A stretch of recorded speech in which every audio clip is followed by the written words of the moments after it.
The Middle East still hasn't seen peace, as the U.S. military has carried out a series of targeted airstrikes against the Houthis in Yemen. A dozen Fa-18 fighter jets took off from an aircraft carrier and hit over 60 Houthi targets. Afterwards, missile destroyers launched several Tomahawk cruise missiles.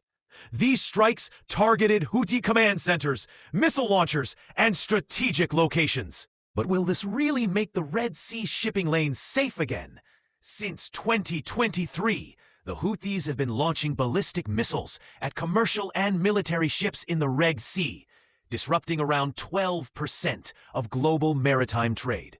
So far, coalition airstrikes haven't been able to stop them. One thing we've learned is that it's very difficult to eliminate dispersed missile teams. Since then, the situation for the Houthis, who are backed by Iran, has changed significantly. They are now officially recognized as a terrorist organization. But what makes these latest attacks different from previous ones? To better understand the impact of these strikes, we can take a look at this live war map. It's like a weather map, but instead of showing weather conditions, it displays the state of the conflict. These red icons indicate the exact locations of the U.S. airstrikes, which focused heavily on multiple areas in Sana'a, Yemen's largest city. They even hit a power station, causing part of the city to lose electricity. In Sana'a, there's an area called Al-Jaraf al-Sharqi that was targeted with 4 munitions. This is where Houthi military command centers are dispersed. One of the major challenges of this operation is that Sana'a is an extremely densely populated city with 3.2 million residents. If we look more closely at the types of weapons used in this attack, we can get a better understanding of the intended targets. Videos released by U.S. Central Command show fighter jets armed with AGM-154 missiles. These missiles are so accurate, they can strike within 3 meters of their intended target. They can also be equipped with different types of warheads. Another video showed Fa-18 jets equipped with AGM-84H missiles, which have a long range of around 250 kilometers. This allows pilots to launch them from a safe distance, outside the reach of Yemen's air defenses. The Houthis have fired many anti-aircraft missiles at U.S. pilots, but so far, all pilots have managed to evade them. However, some MQ-9 Reaper drones weren't as lucky. A key feature of the AGM-84 missile is that operators can guide it during the final moments of flight. This precision allows it to hit high-value targets accurately. Reportedly, a senior Houthi security official was killed in these strikes. It seems this time, the U.S. isn't just targeting bases and weapons depots, but is also going after the Houthi political leadership. U.S. officials still insist that the operation isn't aimed at regime change in Yemen, but rather at deterrence to prevent the Houthis from threatening commercial shipping. To reinforce this goal, on March 21st, the U.S. deployed a second naval strike group to the region. This means the number of aircraft carriers has doubled, which significantly boosts American offensive power in the region and suggests the strikes may intensify. Now that there are 2 carriers in the area, about 180 American fighter jets are available for this operation. This enhances both offensive capabilities and the ability to defend commercial ships in the Red Sea.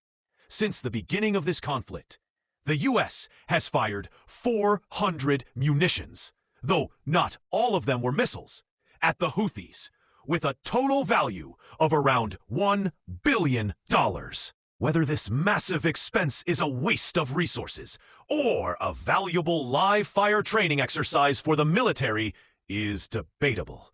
What's clear is that this conflict has given the U.S. forces significant real-world experience in missile interception and accuracy. Some argue these strikes are depleting America's missile reserves. While there has been a relative decline in stockpiles, it's not enough to trigger a crisis.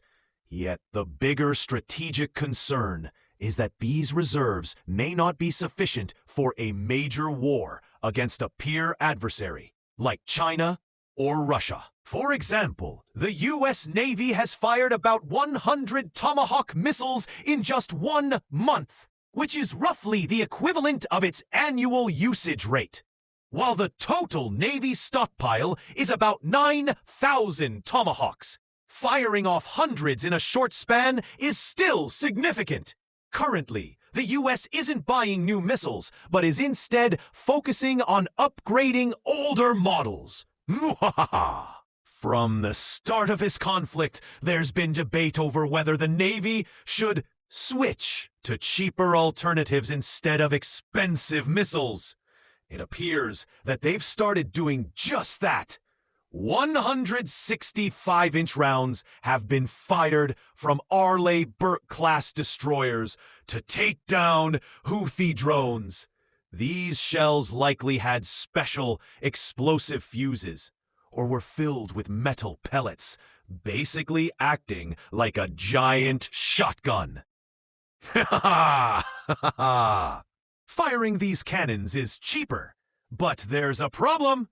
They can only engage drones when they're within 16 kilometers of the ship.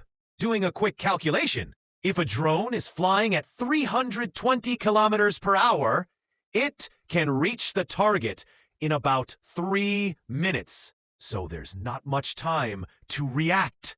As for the Houthi response, they claim to have launched 18 ballistic missiles and suicide drones at a U.S. aircraft carrier, but according to U.S. Central Command, they missed by as much as 100 miles.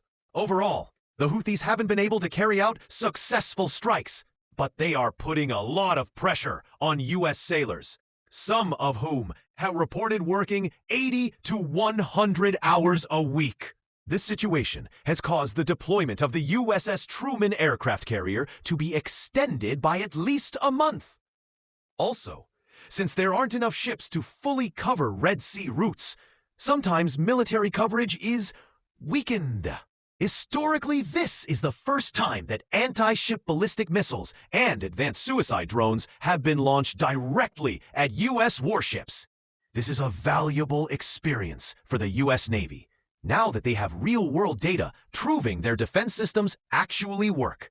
However, a few missiles did get uncomfortably close to the ships, which the Houthis consider a point of pride. Another important aspect is Iran's involvement, since the Houthis are one of its proxy forces.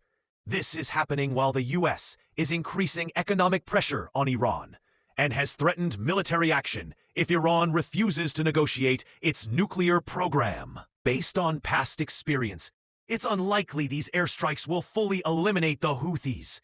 They've been bombed by the US and UK for years and are still active.